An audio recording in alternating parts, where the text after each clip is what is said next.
चलिए जानते हैं कर्मों के फल की एक रोचक कहानी। ये तो हम सब जानते हैं, जैसा हम कर्म करते हैं वो हमें भुगतना ही पड़ता है। जब हम किसी को दान देते हैं तो ये भी सोच समझ कर दे, क्योंकि एक दिन हमें ये डबल होकर मिलता है। सुनते हैं दान से जुड़ी ऐसे ही एक कर्मों की कहानी। एक साधु थे, वे हर रोज गांव में भिक्षा मांगने जाते। जिस घर में भी जाते कोई आटा, कोई दाल, कोई चावल कुछ भी दे देता, उनका पेट भर जाता।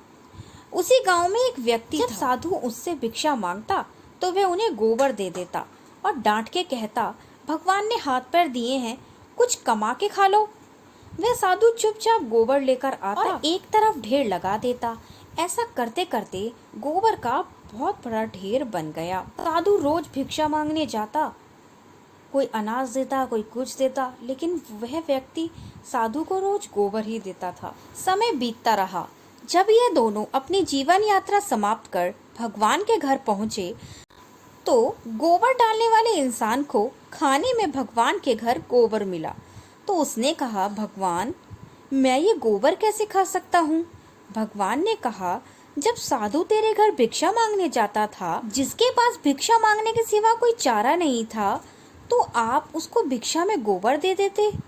वही गोबर का ढेर अब इतना बड़ा हो गया कि आपके खाने के हिस्से में अब गोबर ही आएगा। उसने भगवान के पैर पकड़ लिए और कहने लगा, भगवान, मैं गोबर नहीं खा सकता, कृपया इस समस्या का कोई समाधान बताइए। भगवान ने कहा, कर्मों का फल अवश्य ही भोगना पड़ता है।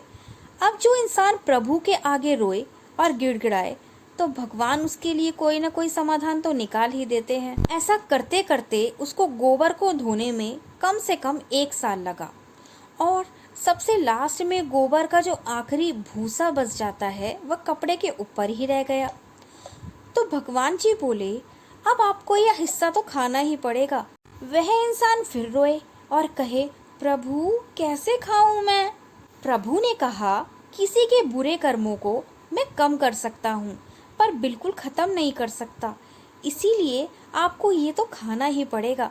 भगवान ने उसे समझाया कि आप गोबर खाने से बच गए, अगर आप उसको ना धोते तो सारा गोबर आपको खाना पड़ता। इसी प्रकार जब हम जमीन में कोई पौधा उगाते हैं तो उसे बड़े होने में समय लगता है और फिर उसमें फल आते हैं, क्योंकि किसी भी कर्म का फल एक दिन में नहीं मिलता। चाहे वह कर्म अच्छा हो या बुरा, ये आप पर निर्भर करता है कि आप कर्म कौन सा कर रहे हो। फल मिलने में समय जरूर लगेगा पर मिलेगा जरूर। यही समय और परमात्मा का नियम है कि हमारे द्वारा करे गए कर्म का सुख या दुख कर्मों के ऊपर निर्भर करता है। इसी प्रकार हर काम करते समय भी ध्यान रहे कि हम कौन सा काम सही कर रहे हैं और कौन सा गलत।